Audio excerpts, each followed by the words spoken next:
welcome to today's Water Cooler Chat, Winning Culture with Executive Coach Mark Green, hosted by Virtual Patent Gateway. Virtual Patent Gateway founder Ashley Chung. Joining us today is Executive Coach Mark Green, a speaker, author, strategic advisor, and business and leadership growth coach to CEOs and executive teams worldwide. Moderating will be Jonathan Stroud. Jonathan is the General Counsel of Unified Patents, LLC, where he manages a growing in-house team responsible for inter partes reviews, post-grant reviews, federal circuit appeals, licensing, prior art searching, secondary market analysis, and district court litigation. This webinar will be recorded for future use. And with that, I'll hand it over to Jonathan. Great. Well, everybody, thanks for being here. I hope you can hear me. I'm on camera and over the phone, so we'll see how this goes. No matter how many Zoom, Team, or Google calls I join, no matter how much experience I have, I don't think I have yet earned the Girl Scouts Zoom merit badge because it never seems to work quite the way it's supposed to. So I apologize for the brief delay. Without any further ado, I'm just going to have Mark introduce himself. Mark, can you say hello and give everybody a quick sense of what you are looking to talk about today? Yeah, hi, John, and you're fine. I can hear you fine. I can see you fine. As Caitlin mentioned, I am a business leadership and growth coach. My bread and butter over the last 20 years has been working with CEOs and executive teams running high growth mid-market firms. My current client portfolio is businesses with between about 25 and 400 million US in revenue, up to about 1,000 employees. So, used to dealing with sort of larger next tier customers. I've published a couple of books, and I write and speak on leadership topics, also accountability and mindset. And I happen to have a subspecialty area in creating and building culture. And I find it's one of the hard things for leadership teams to do, particularly the behavioral piece of it. And it's one of the most important things because, as it's been said quite often, culture eats strategy for breakfast. And I'd rather work for a company with the right culture than a company with the wrong culture, but a really super duper dialed in strategy where, I'll be miserable. So I think the idea of today's conversation is to talk about what is culture, how do we build culture, and how do we talk about it? I also mentioned to Ashley before the call, I'm happy to vamp on any other topic that comes up that could be of interest to the folks who are with us today, or you, John, as well. So, from my point of view, we don't necessarily have to stay in the culture lane, although that's what we're here for. And we can broaden ourselves out into, other leadership topics and things that come up. Yeah, that's great. And I think we should certainly start there because it's something that I think about all the time. And it's something that going from a company that started very small and got much larger very fast, I think about how culture changes. And I also think about how little decisions you make early in a company's growth when there's just a handful of people sort of spiral into a bigger culture and how you can course correct and sort of what you can do. So I guess my first question is for a company like the companies that you deal with, and this could be partnerships, this could be companies, this could be any sort of organization. How do they, well, first of all, what is the right type of culture? What is the goal at the end of the day? And what are you trying to achieve? So let's back up a little bit. So culture is effectively the behavioral norms of a population, right? I mean, that's kind of the most basic definition of it. So, when my wife and I were just in Mexico, and we can talk about, well, what's the culture in Mexico, right? And I might come up with a bunch of attributes, but all of those attributes are going to be behavioral, right? I'll say people are warm and friendly, people are hardworking, everybody smiles a lot, right? And that's how I might describe the culture. But you'll notice I describe it in behavioral terms. And so if we now think about an organization, okay, the question is, well, what are the behavioral norms? Here's the problem. Whether you realize it or not, you have a culture. The problem most often is it's not of your deliberate design, because there are behavioral norms in every organization, regardless of whether there is a deliberately designed culture. And the question then becomes, are those behavioral norms helping us achieve our mission, our objective, our aspirations as leaders and for what we want of this organization? Or are those behavioral norms in our way? So for example, if one of your behavioral norms is employee to employee competition, okay, because certain managers maybe cultivate that, right? Or if one of your behavioral norms is not telling the whole truth because the messenger gets punished in your organization, right? I would make the argument those are things that probably aren't going to help you get where you want to go. And yet in many organizations, that's the reality, because it just is what it is. So when I talk about culture in an organizational setting, I'm talking about the people running the organization saying, you know what, we want to go through a process to deliberately create the kind of culture we want, because we believe that this is going to help us, not just help us where we get where we want to go, but these are the kinds of people I want to be hanging out with along the way, right? And so that's sort of how I would approach it in terms of defining it and helping the people who are with us understand what it is. And then finally, you know, if your strategy describes, the purpose of your organization is why you exist, right? Like Simon Sinek talks about your why. So if purpose is why, strategy is what. Okay, what is it that we're gonna be doing to accomplish the why, right? That's strategy. Then you get to culture and core values as the how. How will we conduct ourselves along the way, right? What are the rules of conduct inside this organization, the behavioral rules of conduct? And that's how culture fits into the bigger picture. Okay, so let's say, and I think this is probably pretty typical of a lot of organizations. Let's say that you've had enough time in the organization to kind of know, intentionally otherwise, the direction that the culture is going, and there are some problem areas. There's a culture of being late, or there's a culture of not being accountable, or something. What are some tips or tricks on how to address culture problems as you see them coming up early? And how can you work to sort of change culture from the inside? So there's two ways to approach this. One way would be the creating a defined culture way, which is a big way. And actually, it's the right way to do it, right? It's actually deliberately designing a set of core values for the organization. And I'm happy to have that conversation with you.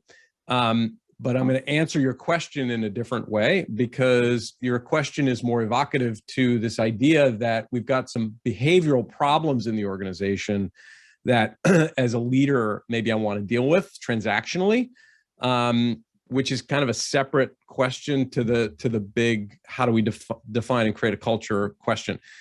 So here's the problem. Any behavior that exists in an organization that is, let's just say, not virtuous, okay, likely is being tolerated by a manager, a supervisor, a manager, or a leader. And that's actually the problem. So the behavior isn't the problem. The problem is that it's being tolerated.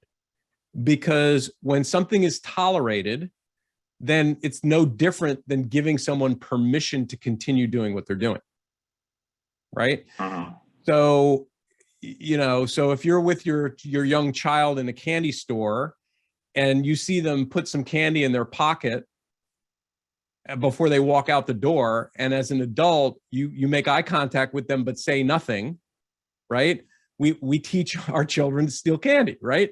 And that's a good example, because it's a real example of what happens in an organization. So if I'm in a meeting, John, with you, and I see you let's say, act out, right, in the meeting, or say something with some implicit bias or sexism in the meeting, and I'm in the meeting with you and I'm your boss, and I don't say anything after the fact, and I just let it go, all right, you are being taught effectively that that's an acceptable way of being because you're never being corrected, right? And so as leaders, we got to look really carefully at what we're tolerating, and we got to make sure that we're having the right conversations with our people. And oh, by the way, we also got to make sure we're leading by example, because it's kind of hard for me to have a conversation with you about being inappropriate in a meeting if actually I'm inappropriate in a meeting too. You know, and so we have to be very careful in this behavioral zone of not falling into the do as I say, not as I do trap. And for leaders, it's all about what you're tolerating in yourself and in others. And so, you know, when I hear a leader complain about something that's going on in the organization, my first question is, great, what's your role? What's been your role in creating that? You know, and they're taken back a little, like, wait, what do you mean by what's my role? Well, what's your role in creating it? Because you're clearly, you either hired this person, right, or you're tolerating this behavior from them, and you've tolerated it for some time. So what's your role? Let's acknowledge that, because that's the real lesson you got to learn. And then let's talk about what do we do to deal with this. How do you deal with that from the side? Let's say you have colleagues that bring a lot to the table and they are being managed, but some are better than others, right? Or some are presenting some parts of the culture that you'd like to move away from. What's the most effective way as a colleague to try to move a culture back? And then the follow-on to that is, if someone is essential to the company, but effectively embodies the wrong culture for the company overall, how do you address that if they basically can't change? Right? There's going to be isolated examples of a poison pill or what have you, right? Yeah. So unfortunately, I don't have a great answer for the colleague question, because unless you're in a culture where it is acceptable to have course correction conversations with your peers, which, by the way, if it is acceptable to do that, odds are you're already in a pretty deliberately created culture. Okay. Right. Most cases, that's not the case, right? Most cases, it's not appropriate, or it's not considered appropriate, or it's considered offensive or threatening, you know, for me to have a conversation with you as your peer that makes me sound like your boss, right? And so I think it's a very slippery slope. You know, because the issue is culture and behavior all stems from the top. You know, one of my colleagues years ago said, you know, Mark, the fish stinks from the head down. You know, there's no other way. And like I said before, anything that you see that's a problem in the organization, guaranteed you can draw a straight line up to the source of the problem somewhere in management and leadership. And if you can't deal with it there, you're not going to be able to deal with it, right? And so unfortunately, the answer to the colleague question is, if it becomes untenable, you can vote with your feet. And that, I think, is where a lot of us are living right now, because, you know, with this whole Great Resignation thing, you got to remember, people don't quit companies or organizations, they quit managers. You quit your boss, right, just to be clear. And that's kind of what's going on there. Relative to the other question, which actually happens with great frequency, so I call these characters toxic high performers.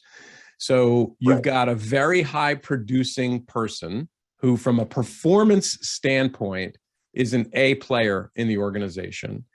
However, the way that they go about doing what they're doing is counter to the values of the organization.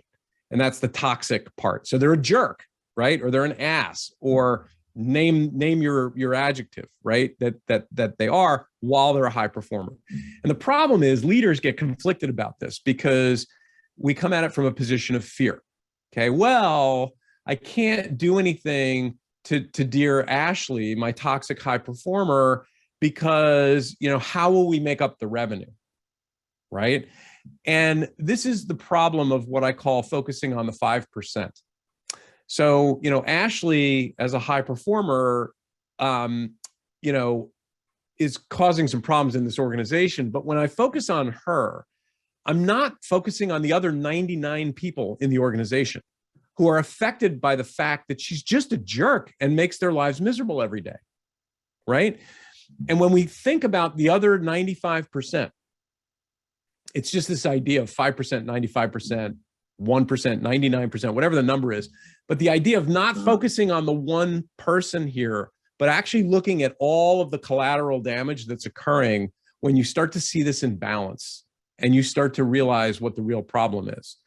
And I will tell you anecdotally that it takes leaders different amounts of time to learn this hard lesson. But in my history of coaching now, just over 20 years or so, there's one thing I've never, ever, ever heard from a CEO. And that is, Mark, I fired him too soon. We should have waited another 6 months before firing him. I've never heard that from a CEO. What do you think I hear all the time instead? I waited too long. Yeah, I'm an idiot. I should have done this 2 years ago, because now that I finally did it, everybody's come out of the woodwork and said, well, it's about time. Thank you so much. And guess what else? The organization's adjusted and my biggest fear didn't come true in the first place. And, and it's like, that's a very hard lesson to impart to a leader. But that's the mechanism by which you need to deal with a toxic high performer. If they, after some counsel and coaching, they are unwilling or unable to adhere to the culture that you expect from them and from your team, then you gotta pull the trigger. What are some of the problems that you've seen associated with not pulling that trigger, right? Let's say that person stays, revenue stays high, or what have you. People quit. Good people quit. You wonder why your high performers don't hang around for very long. Well, it's because they don't like working next to a bozo. And that's basically what it is. And it just leads to a whole host of other problems in the organization. It's stressful. You ever been in a meeting with somebody where that if you look at them the wrong way, or you say slightly the wrong thing, like somebody's going to jump down your throat? That's super stressful. It's emotionally draining. And yet we're subjecting our employees to effectively to having to conduct themselves in that environment every single day, all the time. Right. And it's because as a leader, we're tolerating the problem. Right. And by the way, if you're a leader who tolerates a problem like that, guess who's the real problem?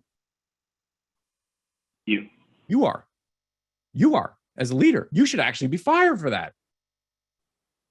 Right. And it's another way to think about it. And I'm shooting really straight here to make the point, but it doesn't take away from the point. Think about what you're subjecting your good, hardworking people to. It's just not right.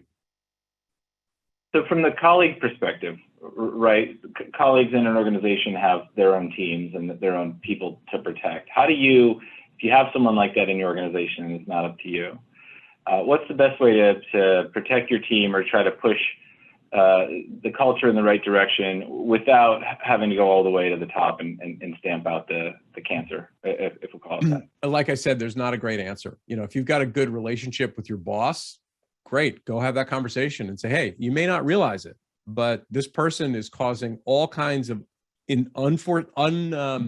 otherwise not visible consequences in the organization. Let me give you 5 examples of what I'm talking about and how it's affecting my team. And I'm asking you to please do something about this. I'm asking you on behalf of my team to please do something about this.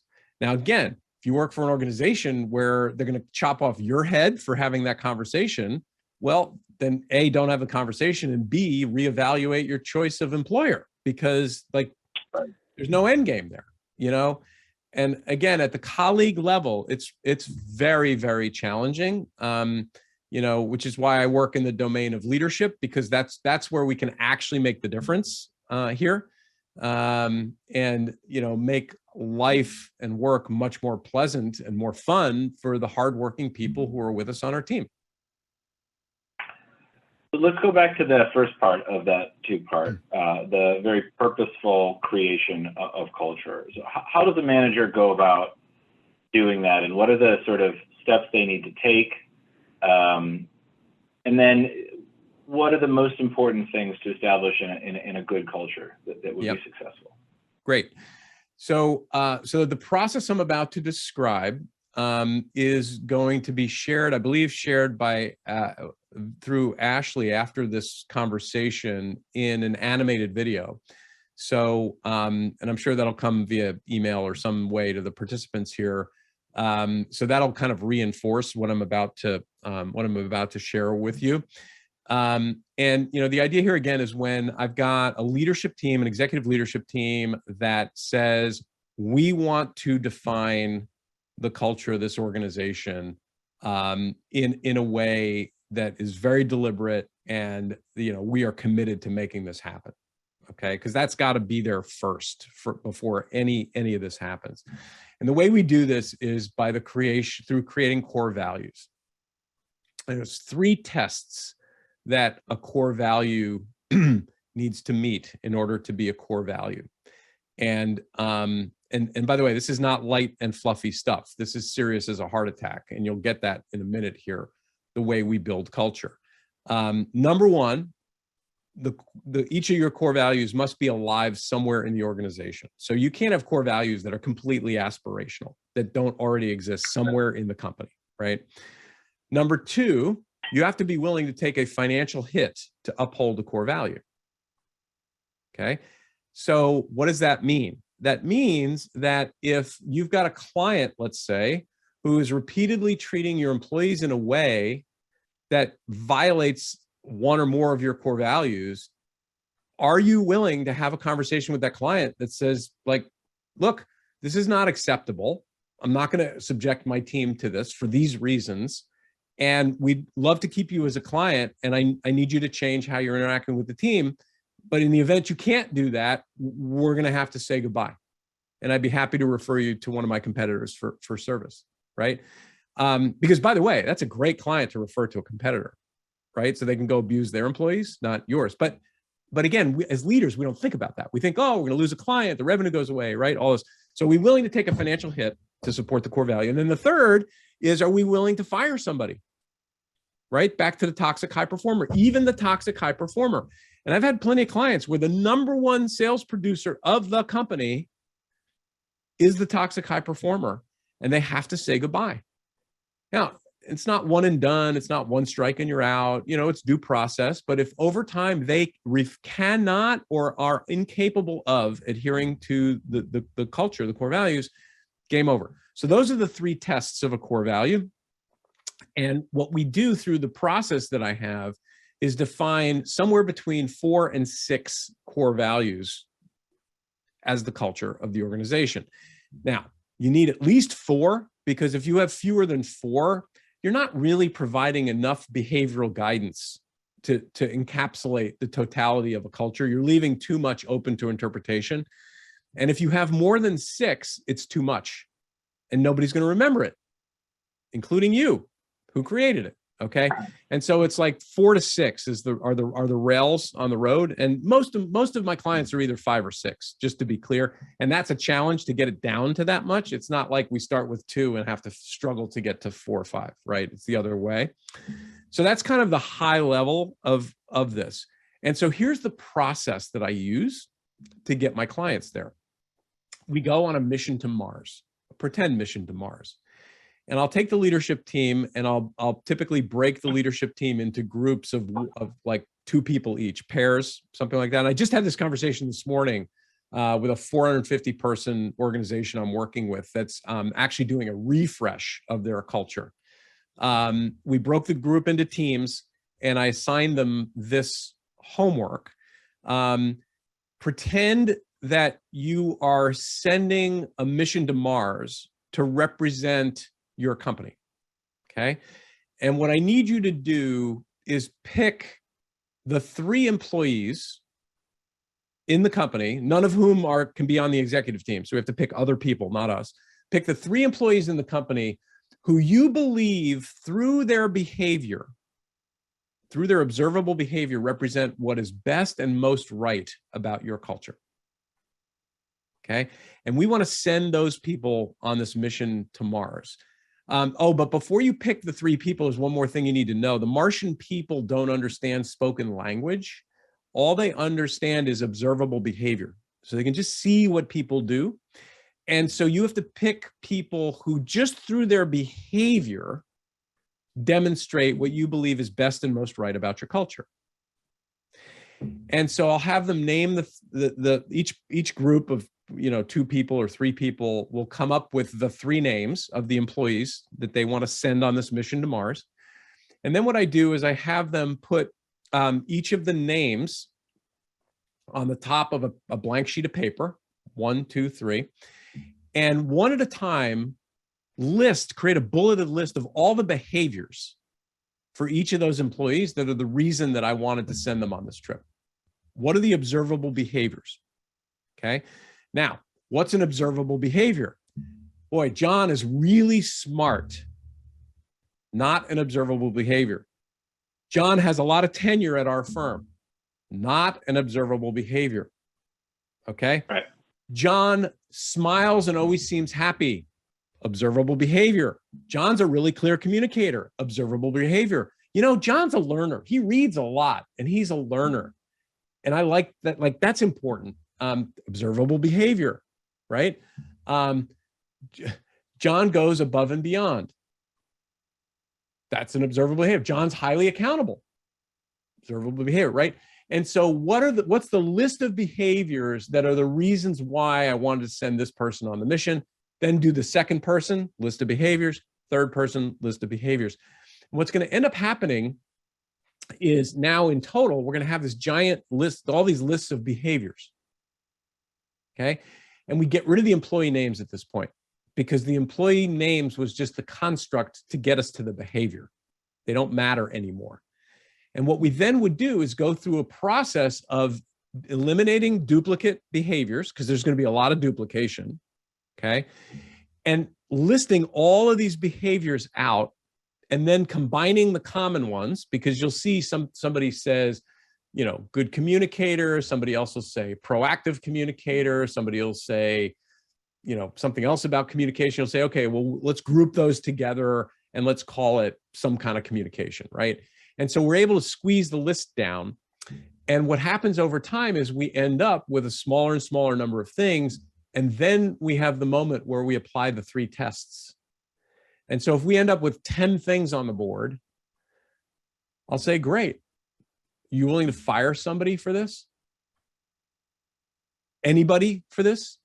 Like including your secretary for this? You're going to fire them for this? And what the teams realize often is the thing that they thought was a core value is something that is important to them, but couldn't be reasonably expected of every single person in the company, right? And that's where we get this moment of reconciliation. And we end up with our set ultimately of 4 to 6 core values. That's the headlines. That's all we've achieved here is just the headline. The next piece of the exercise is to assign people to actually write a behavioral definition for each of the core values. And that's a 1 to 2 sentence behavioral definition so that, for example, if we have a core value that says teamwork, which is not a bad core value, right? Or team play or team player, or we are team players as your core value, I would say, great. What are the behaviors, the specific behaviors that you associate with the being a team player in your organization? And it's not a dictionary definition, it's your definition, right? And it's whatever the things are that were some of those behaviors you thought of with your people and putting it into like this 1 to 2 sentence definition of the core value. And this part's really hard because as humans, we don't typically think in terms of observable behavior. And that takes quite a bit of work usually with my clients to get that right. And what you end up with, though, is a set of these 4 to 6 core values where we've got the headline and the specific behavioral definition. And that's now in a place where we can start to do something with it. So let me pause there in the process. But that's the mission to Mars process effectively that gets us to the place where we have behaviorally defined core values.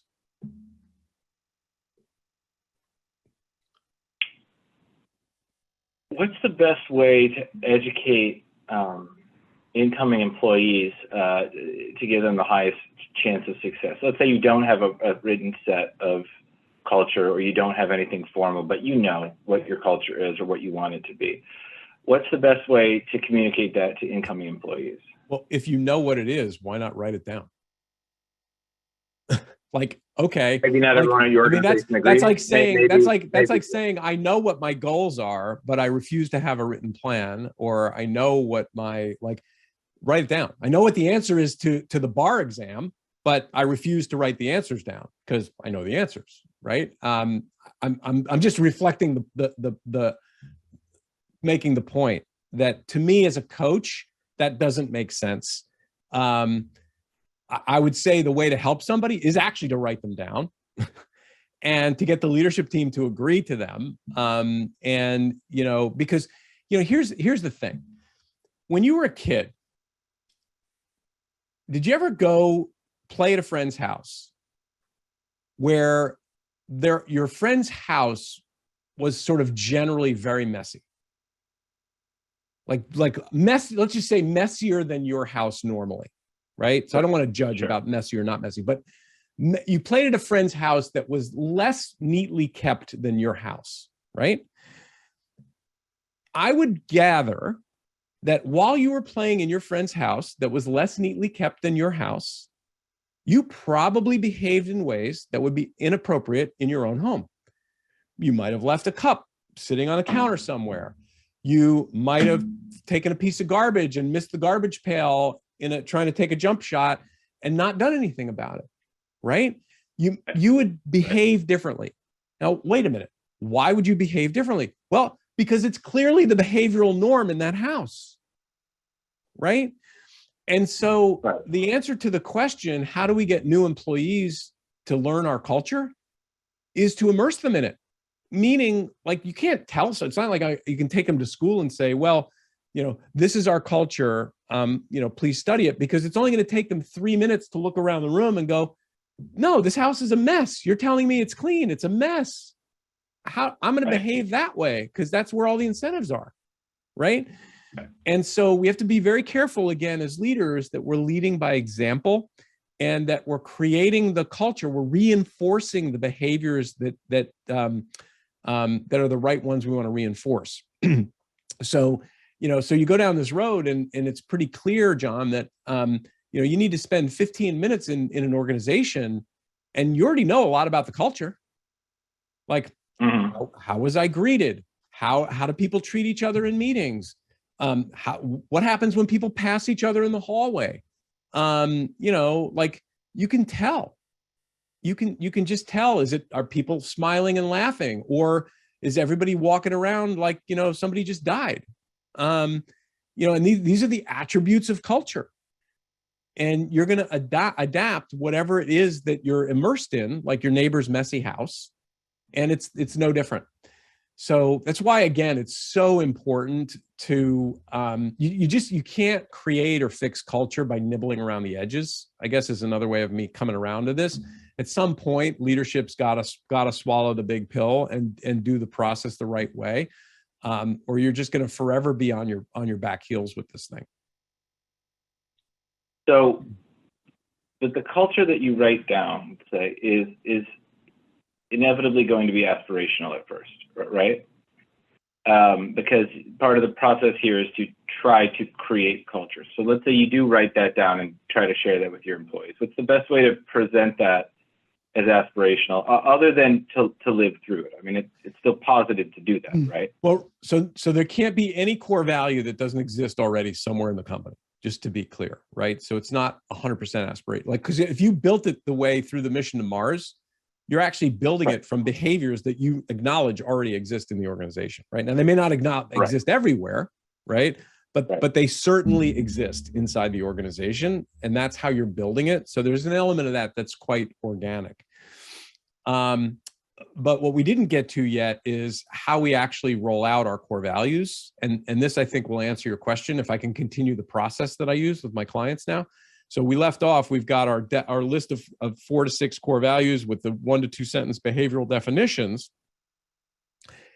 And what I do is, for the first 30 days, I tell the leadership team, and those are the people who built the core values, okay, that in their daily huddle meetings, and excuse me, I have my clients in a daily, weekly meeting rhythm. So they actually huddle as a team daily for about 10 minutes. But in their daily huddle meetings for the first 30 days, they need to start self-reporting on where they think they violated a core value. Okay. I call it the mea culpa round, to bring out a bit of a legal bit here, right? But I call it the mea culpa round of the huddle, because what we're doing is we need to build self-awareness in the executive team around how their behaviors map to the core values that have just been defined. And I'm a very strong proponent of the idea that nobody's perfect, and everybody has to learn their way into this. You can't, just because you created it doesn't mean you're beyond reproach in your behavior. You're not, okay? And so we do the mea culpa round for 30 days. And I get everybody on the leadership team to agree. Like, this is a safe space. We're all in this together. And if we're going to do this the right way, we need our own behavioral integrity before we roll this thing out to the rest of the company. Okay. So that's 30 days. The next 30 days, I get them to agree to start tapping each other as leaders on the shoulder and having one-on-one course correction conversations around the core values. Remember, I said before, it's as serious as a heart attack. If you're going to do this right, you got to do it right. And as a leader, you got to be willing to engage in the right activities so that your own behavior is compliant with the core values you just defined. And that's important. And again, we've created this safe space on the leadership team. And if they need another 30 days for that because it doesn't go well or because they don't really do it, then we'll take another 30 days. But I will not green light a client to release core values to the rest of the organization until such a time as I am comfortable that the executive team has behavioral integrity. Because here's what will happen. When you release the core values to the rest of the company, and as a leadership team, you say, you know, we've gone through this process to define our culture and create these core values. And the leadership team has been living with them for the last 90 days. And we have held ourselves to this standard for the last 90 days. And we think we're ready now to invite you to do the same. Excuse me. And that's the beginning of the process of releasing the core values. So they come from a position of integrity. Because I think what often happens is we get over exuberant as leaders. We have this great retreat. We're all excited. We hire somebody like me, facilitates this retreat. We come out of the retreat, we run in front of the whole company and we say, you know, this guy, Mark, brought us through this thing and we've got these core values and we're like, and let's talk core values. And about 45 days later is when somebody puts their head up and goes, this core value stuff doesn't work. Look, nothing's happened. Nothing's changed. It doesn't work. Right? And guess what? They're right. It doesn't work. It doesn't work when you don't do it the right way, which includes your own behavioral integrity as a leader. And that's because it's simply not observed, right? It's good intentioned, but the first instance or maybe the third instance of someone not living the value that they're trying to get, they just lose confidence in the organization. Is that right? Yeah. Excuse me. I told Ashley, I'm actually on the very tail end of my own little adventure with COVID. So I had a little tickle in my throat. Sorry. No, yeah. I'm good. It was mild, very mild. Every company's dealt with that. I feel like I'm the only person I know that has still not gotten it. So it's, I hate to break it to you, but it's if not when, or it's when not if. Yeah, at this, no, I at this point think that's right. Yeah. So Yeah. anyway, my point is that it's really easy. Again, if you think about the analogy of your messy neighbor's house, it's super easy for an employee to see the do as I say, not as I do scenario coming from leadership, and because that's what they're looking for. They're not looking for the core values on a sheet of paper. All that is a tool. What they're actually looking for is, are they serious about this? And that would include their own behavior. Like, hey, we got to start showing up on time to meetings, guys. I expect you to show up on time to meetings. And then for the next 3 meetings, I'm 4 minutes late. Right? Like, who are they going to believe? The me that's telling them to be on time at meetings, or the me that's showing them I don't care?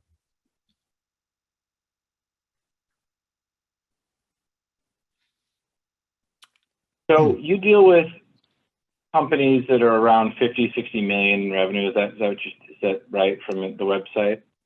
20, more or 20, less. yeah, So, 25 to 400, somewhere in there. So let's say companies that are emerging from their gestation period, where they, a bunch of people just got together with a good idea, or they spun out from a different company, all of that. So let's say a company's not fully ready to commit to a full program or bring somebody in. What's the first step that a company takes in terms of sort of like going down the road to saying we need to do something more as leadership to write the course? Yeah, there's a lot of resources out there. I mean, I speak and teach on numerous platforms, and the reason I do it is to reach those people, frankly, because again, that's not what my coaching model is optimized to, but I want to increase my impact around the world. And so I write, I teach, and do these other things. And that's what that's for. And, and it's not just me. I mean, there's tons of books and resources out there. But you've got to be willing to learn, so the insight for somebody who's in this situation is, and this is hard, but in all my years of coaching, I've never observed a business with a sustainable growth rate that exceeds the personal growth rate of the people running it. And so the idea is, if you are running some organization, even if it's teeny tiny, and you want to grow the business, you better make sure you're growing personally at a little bit of a faster clip than what you want from the business. And we don't think about that, right? Because normally we're busy. We're manning the pumps, and we're fixing the plumbing, and our hair is on fire, and we're trying to find our next client, and we're doing all these things. Like, I get it, but that's the reason we go like this, and if you look at the small business statistics from the US SBA, Small Business Administration, the odds are like ridiculously stacked against you as a startup organization. It's like 90, I think like 97 or 98%, no, it's about 96% of businesses never go beyond $1 million in revenue. Right. Okay. And by the way, and of those, most of those flame out, just to be clear, right? Most of those flame out. So, there's only, I think there's 50,000 businesses in the United States with revenues greater than $50 million. Think about that for a minute. 50 million, that's it. That's like, and that includes, the giant Googles and Amazons and all of that, but then down to 50 million, just 50,000 companies, that's it. It's not easy. But this is the thing I've found, is you've got to be learning and growing as a leader. And there's a lot of resources out there. It's one of the reasons, Ashley and I met, is because she's out there learning and growing. And she came to one of my classes, and, we created a relationship. And she's a learner. And, she's even so dedicated that she puts on these kinds of events to help other people learn and grow. And it's amazing. But that's required. That's required. The other thing I want to explain really clearly also is, you don't have to be a $30, $50 million company to create core values for your business. You can literally be a solopreneur and create core values from your business, right? I mean, you can pretend you have employees, and you can think about the behaviors, and you can take a stab at that. You could be a 10-person company and create core values for your business. or a 5-person company. It's not size dependent. This is a process that you can and should do anyway, because it's really, really valuable to help you and eventually your growing team, be working in the manner that's gonna create the environment that you want to have for your business. And the sooner you do it, the better, because it's a heck of a lot easier to just kind of integrate people into a pre-existing culture than it is to grow to a couple of hundred employees and then realize, like, whoa, we're pretty toxic in a few areas. Time out. We got to redefine the whole culture, because now you're in a situation where you're actually going to cycle through a lot of people who can't or won't make it when you do that far down the road, as opposed to early on. Even if you have to make some adjustments and tweak it along the way, that's still more desirable than waiting till you're too big. Do you find that other factors other than culture sometimes outweigh the negative culture for employee retention, like benefits or work from home, comfortable work-life balance, or other things sort of DE&I, or other things sort of equally important to employees, or does culture always end up being king? So that's almost a philosophical question, I think, John, because I don't know that there's a right answer to that.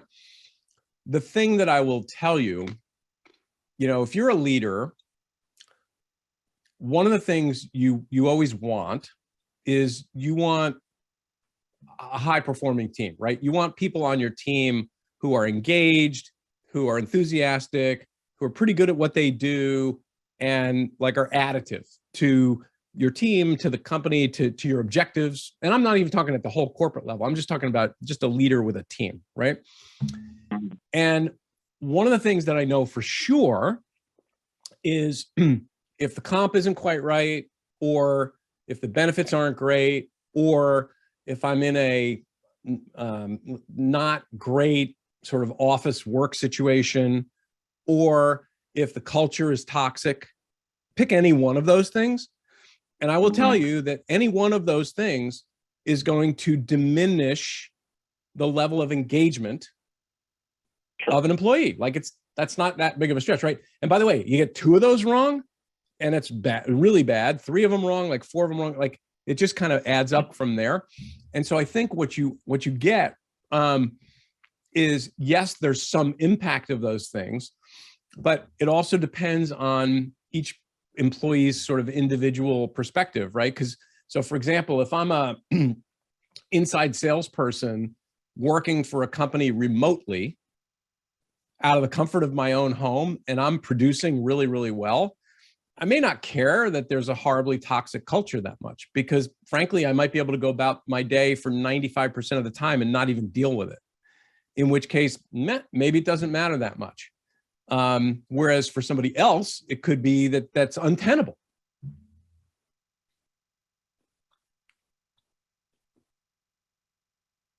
That makes sense. That all makes sense to me. And I think about this a lot. They've been doing these studies about what is happiness, right? And one of the things I like is that they've been doing studies where people talk about how happy they think they are, or how content they think they are. And then they also have devices where they can kind of day by day and minute by minute say how they're feeling. And I often think about this. A lot of times the two don't match up, right? It's people who have kids tend to be less happy, throughout the day just because of all the stresses, but they also tend to report that they feel more content, right? And so I often wonder if what people think is going to make them happy ends up not making them happy or content in a job, and then makes them less successful as an employee, and vice versa. Things that they don't even think will make them happy end up becoming the number one thing that sort of drives their happiness. I think about that probably more than I should. But how can we, to the latter part of that, how can we as managers try to make the minute by minute and the day by day, moving beside from the culture, but just interactions and other things? How can we make the day by day moments better for our employees? Here's a conversation I would recommend. Have one-on-ones with your folks and ask them, So I want to know, John, specifically, if you think about all of the things you do on a given workday, what are the things, like the 2, 3, 4 things that just absolutely give you the most energy? Of everything you do, what are the things that give you the most energy? And let's have that conversation. And then I'm going to say, and John, now I want you to think about what are the 2, 3, 4 things that are part of your everyday workday that just suck the life out of you, right? They take the energy away from you. What are they? Because to me, that's a much more practical conversation than what makes you happy, right? Because happiness, I think, is really subjective. Whereas as I was saying this, you're like nodding your head, like, we all know what gives us energy and what just sucks us dry, right? Like, that's easy to relate to. This is like the introvert extrovert debate that people have, where it's not even that you're happier, it's just that you're propelled forward. If you're an extrovert, you're propelled forward by those conversations or by what comes next. And if you're an introvert, you're compelled forward by the downtime, right? And so the whole point here, by having this kind of a conversation of what are the energy positives and the energy negatives, is now as a manager, I can start to look across the people on my team and ask the question, do I actually have the right people in the right seats? Or is there some task switching? So like what this person hates, this person actually loves, right? Like this person could say like, oh man, when I'm in the details, I love that. I'm like super minutia, da-da-da. And this person over here is like, yeah, when I get in the details, like I want to kill myself, like I'm bigger picture, like whatever. Great. So maybe there's some opportunity to redesign how things flow through my unit and how I'm using my team. So I can like, and again, there's no nirvana here, but if I could give this person a little more energy and give this person a little more energy just by taking a couple of tasks and switching them, that's pretty cool. And so that's the reason I like this, because it's a lot harder for me to say, well, how do I make John happier at work? Right. I mean, like, and is that really my job as a leader? Right. Well, and even if you were to ask point blank, what will make you happier? You're not going to get the answer that might necessarily be what will do it, right? You're not. And that's, again, why I like to come at things from a very practical, like brass tacks kind of way. So that's the conversation I would have that I think would put a leader and an employee in a productive place to really kind of think about, are we optimized in a way that without realizing it's actually going to make people happier? So last thing then, let's role play this as a manager and an employee. How do you have that conversation with an employee where you're trying to unlock what they want to see in the culture and what's going to make them happy? You're having your monthly or weekly or daily review, and you're trying to have a conversation with them. What are the questions that you ask, and what do you ask of them? Yep. Well, so first of all, I would do what I just did. I'd ask, what are the 3 things that give you energy in the course of your day? What are the 3 things that take away the most energy from you in the course of the day? Like, that's a great thing to ask always and kind of check in on, I might also ask like a start, stop, keep kind of question, which would be, hey, what are the things that would be helpful for me as your manager to start doing that I'm not currently doing, right? What are the things that you wish that I would stop doing that I do? And what are the couple of things that I currently do that you get value from that you want me to keep doing? And it's not meant to be an exhaustive list, but it's meant to be kind of a headline conversation. That's quite insightful. Right? I mean, that's quite insightful because, again, you're able to impact how you're relating to somebody as a manager, which then affects the quality of their work experience, but we're not having the happiness conversation, and so that's kind of how I would do that.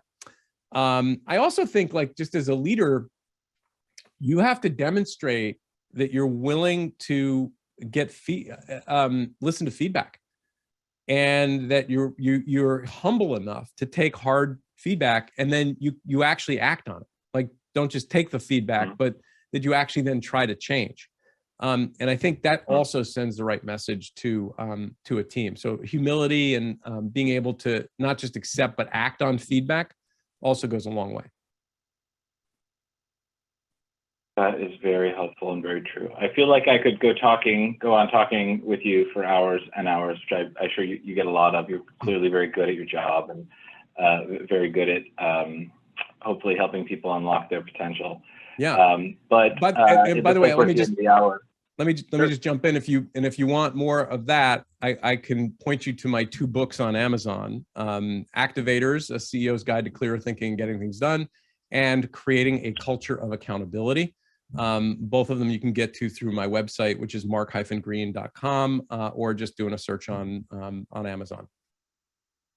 Very, very good and very helpful. Is there anything that you would like to say before we wrap up, in addition to sort of the other resources and the fact that anybody can contact you at any time for more information? Yeah, I mean, just acknowledge that, change, no matter where you are, you're where you deserve to be. And, we're sort of the sum of our behaviors and choices, right? And so if you want to be somewhere different, or you want to create some sort of a change, either in your own situation or in your team or in the organization, then you got to change something first, right? It's got to start with you. And that's back to this growth imperative, where you as a leader have to be growing at a pace faster than the organization that you're heading, for it to work sustainably over time. And I think that's a really, really important point to hammer home, to everybody that's watching.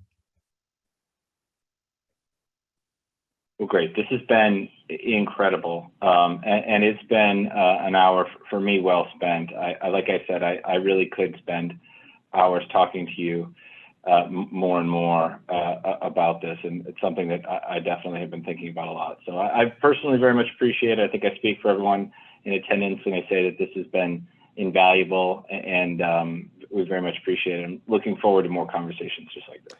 Yeah, and thanks for moderating and kind of keeping it moving and all of that. Hey, Ashley, do you have anything to add before we close out here? I do. First of all, I want to thank both you and Jonathan. The question that it usually puzzles me is that I've met you and a couple other people on Simon Sinek's platform. One of the major, I guess, theory and practice usually there's a big gap. I find that in the legal industry, at least traditionally, there's a little bit more of finite thinking. And as leaders, that's one of the reasons why I wanted to do something a little differently now that I have my own company. And there's always a struggle because, like you said, sometimes you have to make sacrifices. It could be financial, it could be otherwise. What are your thoughts, or what are your thoughts or any advice onto what are your thoughts on finite versus infinite thinkers in terms of being leadership? Okay, so Simon Sinek wrote a book called The Infinite Game, just to kind of let everybody in on this. And it's this idea that most of us default in business to playing a finite game. And that's a game where there's a winner and a loser. And it's pretty transactional, right? And so you might think of a legal matter as a finite game, right? There's a winner, there's a loser, and it's pretty transactional. I think businesses are set up that way as well. We have a good year, we have a bad year. We win, we lose. It's transactional. Whereas the infinite game is more this sort of really longer term planning. We're trying to transcend the finite and put something in place that's going to be meaningful and last a very, very, very long time. And I think the challenge there for leaders is, how do you take care of the short-term imperative of keeping the lights on and paying my rent and all this other kind of stuff, right? While I'm building for the long term. And again, I'm going to hook this back, Ashley, to culture and say that, to me, the culture part is the infinite game. That's part of the infinite game, because if you create a culture that's right, people are going to want to be on your team. You're actually going to attract more of the right people, And that's then going to be a virtuous cycle to help you. Whereas if you go the other way and say, oh, we don't have time for culture because we're so busy trying to keep the lights on over here, okay, that's actually really short-sighted. And so, again, I would find the little ways to implement more infinitely minded things into the business rather than, saying right away, like, oh, we have to, like, it's all about the next 30 years, right? So that's how I'd wrap my head around that in terms of like being practical, but still trying to be more infinite minded. Thank you. Another thing that I wanted to let everyone know that I really enjoyed this, and I was so thrilled when Mark said yes to this particular virtual water cooler chat. And he was so gracious, and basically he donated his speaker's fee to the Red Cross, American Red Cross, for the Ukraine and to help the Ukraine fund. So to the extent that anyone can kind of think beyond ourselves and help others, because there's a lot of people that are less fortunate. And I think one of the things when it goes to happiness, there's a lot of literature that goes on this, is that when we are in service of others and not necessarily always focus only on ourselves, that's when we find happiness. At least that's what the literature says. And I'm finding that to be truthful. Awesome. Thank you so much, everyone. Thanks, everybody. Take care now. Absolutely. Thank Thanks you. again. Thanks, Bye-bye. John. Of course. Talk to you soon. Thank you.